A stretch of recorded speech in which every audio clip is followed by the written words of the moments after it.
Most clutter problems don't start because you buy too much. They start because you can't find what you already own. That's not a hoarding problem. That's a nothing has a home problem, and it's probably costing you more peace than you realize. Not in some dramatic, life-changing way, just in the small daily tax of opening a drawer and feeling your shoulders tighten a little before you've even found what you were looking for. Everyone tells you decluttering after 60 means being ruthless. Throw it out, no mercy, no looking back. I don't buy that, and honestly, most of these 15 rules take less effort than you'd think. That's the whole point. Lazy works, as long as it's consistent. And when we get to Rule 9, some of you are going to want to argue with me in the comments. Good, I want to hear it. Let's get into it, starting with the fastest one to prove. If you've gone a full year without touching something, that's your answer. Not almost proof. Proof. You know the thing I'm talking about. It's in a closet or a garage right now, and you haven't thought about it once until this exact second. That's not an accident. If it mattered, your hands would have found it by now, without you even trying. New things need an exit plan before they even come through the door. One in, one out, no exceptions. You buy a new sweater, the old one just sits in the drawer next to it. You get a new set of towels, the old ones move to a bottom shelf instead of out the door. And somehow you end up with towels for a household twice the size of yours. Nobody decides to accumulate. It just happens one unremoved item at a time. The rule isn't about denying yourself something new. It's about making a decision every time, instead of letting the old thing decide by default. Sometimes it's not new things piling up, it's old things with nowhere to go. A man in his 70s told me, laughing at himself a little, that he owned 3 staplers. Not because he collects them. Every time he needed one, he couldn't find the one he already had, so he bought another. Same with scissors. Same with tape measures. He told me it took years before he even noticed the pattern. He just kept buying replacements and never questioned why he needed so many, until one day he opened a kitchen drawer and physically couldn't close it. If it doesn't have a home, it doesn't stay. That's the rule that fixed it. He gave every tool one home, one drawer, no exceptions. And within a week, he realized he only actually needed one stapler. He told me the strangest part wasn't getting rid of the extras, it was how quiet the drawer suddenly felt, almost like the room itself had finally exhaled. Which brings us to the next rule. Duplicates don't get to live here. Keep the best one, not the sentimental one, not the expensive one, the one you actually reach for. Those extra 2 staplers weren't backups. They were proof that nothing in his house had a place to belong. Here's a fast way to check yourself on this. Open any drawer in your kitchen right now, in your head, and count how many of one thing you own. If the number surprises you, that drawer already told you the answer. You've probably got at least one thing you're keeping for a life you don't actually live. The equipment for a hobby you tried twice. The outfit for an event that hasn't come up in years. Keep what you use, not what you might use, because the fantasy version of you doesn't need real storage space taking up room in your actual life. Here's a way to test it instead of guessing. Pick one item that's been sitting untouched, give yourself 30 days, and if it doesn't get used, it goes. No guilt, no negotiating with yourself in the meantime. Just the 30 days, and then the decision makes itself. And while we're being honest, here's one that takes a little more of it. That thing with the broken part you've been meaning to fix for years. If it's broken and not fixed yet, it's not getting fixed. Some part of you already made that decision. It's just sitting there, taking up a corner of a garage or a closet, waiting for you to admit out loud what you already know, which asks for that same kind of honesty. If you wouldn't buy it again today, your taste has changed, and that's fine. Something that felt exciting 5 years ago can just feel like a thing now, and there's nothing wrong with that. Keeping it out of loyalty to your old taste isn't sentiment. It's just habit that never got questioned. Ask yourself, One simple question as you walk past it. If I saw this in a store today, knowing nothing about it, would I buy it? If the answer's no, you already know what to do with the one you have. Quick thing before we keep going. If any part of this so far sounds like something sitting in your own closet right now, drop a house emoji in the comments. I want to know I'm not the only one who's kept things out of habit more than love. I read every comment, and a lot of you end up shaping what I cover next. That habit shows up in the kitchen too. The good dishes you're saving for company. Keep the version you actually reach for, not the good one you avoid. If you're saving something for a moment that never seems to arrive, either start using it now, or let someone else get the use out of it.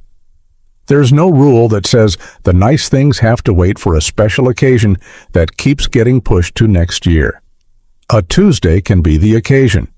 And that question, what are you really saving it for, is where this gets a little heavier, so bear with me.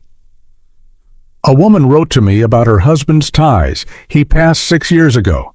She still had 11 of them hanging in the closet, pressed, untouched, exactly where he left them. Every time she reached to finally clear them out, her hand would stop. She told me it felt like throwing him away. Guilt is not a reason to keep something. It already served its purpose. A lot of us have our own version of those ties.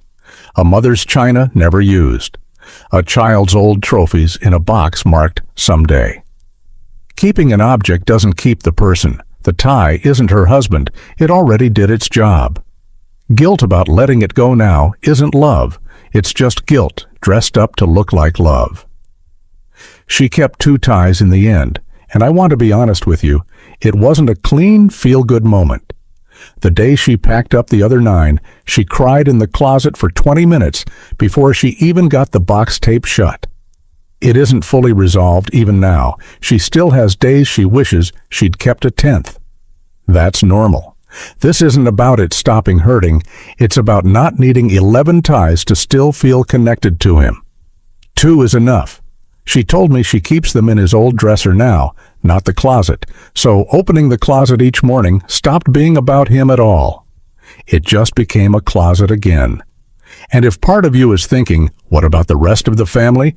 That's worth a real conversation with them first if it's not only your call. This one's really about your own guilt, nothing more than that. That one's a lot, I know. Let's lighten it back up. Guilt isn't the only feeling clutter holds on to. Sometimes it's just plain stress. If something gives you a little flicker of shame every time you walk past it, that's reason enough. If it stresses you out, it's allowed to leave. Peace matters more than the reason you're keeping it, more than what it cost, more than what anyone else might think if they saw it in a donation pile. Sometimes it's not emotional at all, just physical. Years of receipts, old bills, paperwork you're never going to look at again.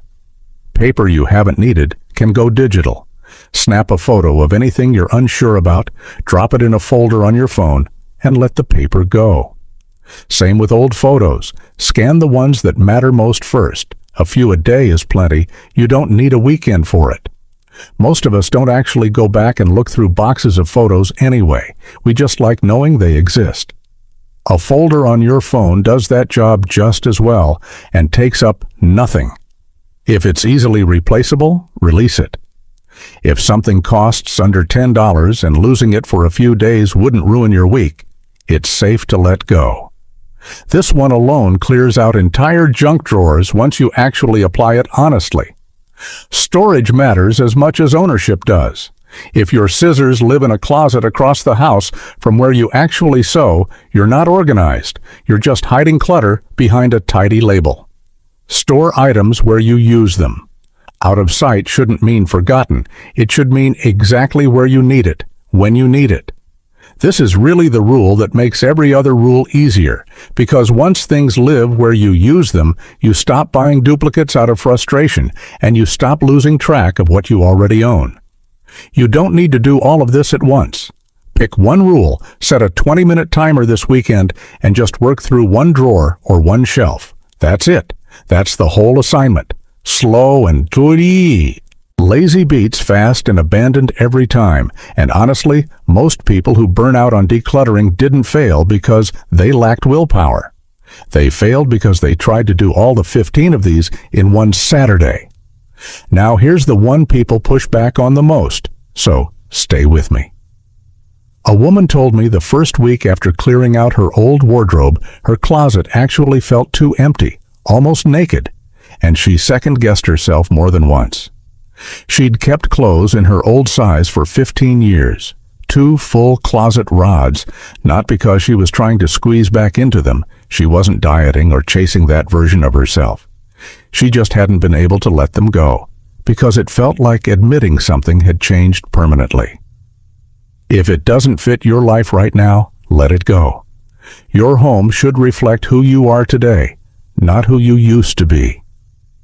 A few months in, she noticed she wasn't opening her closet every morning and feeling that flicker of not good enough.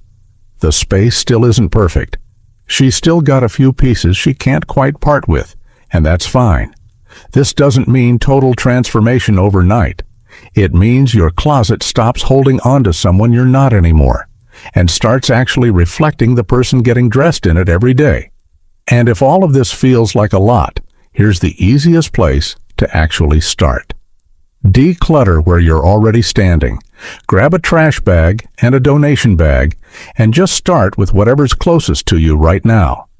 Not a weekend, not a plan, just the drawer in front of you. That's really the spirit behind this whole list. None of these 15 rules work because they're clever. They work because they're honest, and because they don't ask you to become a different kind of person to use them. You're not fighting your home. You're just giving everything in it a place to belong, one small, honest decision at a time. Some weeks it'll only be one drawer, and that's enough. The goal was never speed. It was just to stop living around things that stopped serving you a long time ago. If this helped you look at your own home a little differently, subscribe, because next week I'm walking through the exact 1-hour method I use to clear an entire closet, start to finish. And if one of these hit a little too close to home today, tell me about it below, especially if there's something you've been holding on to that you finally feel ready to let go of. I'll be there reading every one.